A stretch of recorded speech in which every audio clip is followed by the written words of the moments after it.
Let's talk about Twitter. I mean, the advertising is going. It seems like he's dismantling it in his effort to sort of save it. You talk about how in the long run, Twitter is not going to really be a big thing on his resume. He's not going to be known for Twitter. It's going to be Tesla. It's going to be SpaceX. These bigger ideas that he's backed and that have the ability to potentially change the world. How much damage can he do to those two things while Twitter is still sputtering?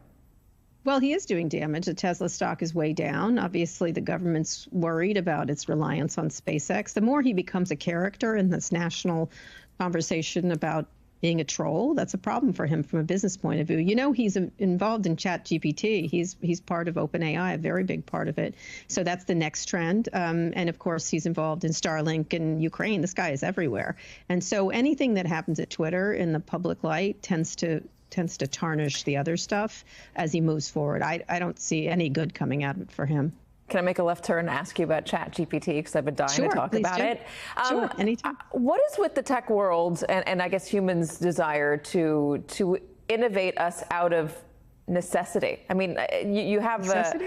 ChatGPT, you can type in, write me an essay on X, and it'll write an essay on X. It's gonna, I mean, kids are already using it in school. Teachers are already having a problem with it. I mean, there's a journalism company, which was CNET, was writing all of its articles with ChatGPT and then editing them with a human editor. Why are we innovating ourselves out of necessity? Because maybe out of the need to have us. Maybe the stuff humans were doing was rote and silly, and why should we do it? It's not very creative, all right, the stuff they were doing. A lot of the stuff is stuff that you could just do from computers. Think of it like, the way I look at it, I don't worry as much, and I think the whole student thing is overblown, but okay, students have been cheating for centuries in some fashion, but this makes it easier, obviously. But what I look at it is when you got spreadsheets, digital spreadsheets, right, came in, and you used to use abacuses or calculators, you just plug the numbers in and then they spit out. Nobody complains about that. This is like text being spit into text, just being and information being spit into a computer and it pushing it out. Now, if you've read some of these things, they're not very good. They're just basically, and they're replacing things like press releases. Why would they be creative? You can't replace human creativity. You can replicate things people have said. And so I am never worried about stuff that is rote.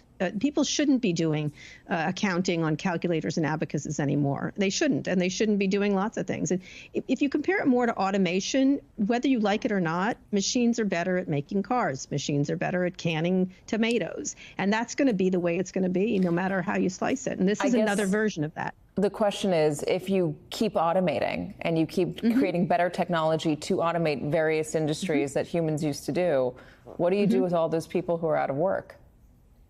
You think of something else. That's really true. But should those be jobs for people? I mean, it's a really interesting question. We've got to think about what jobs are in the next century.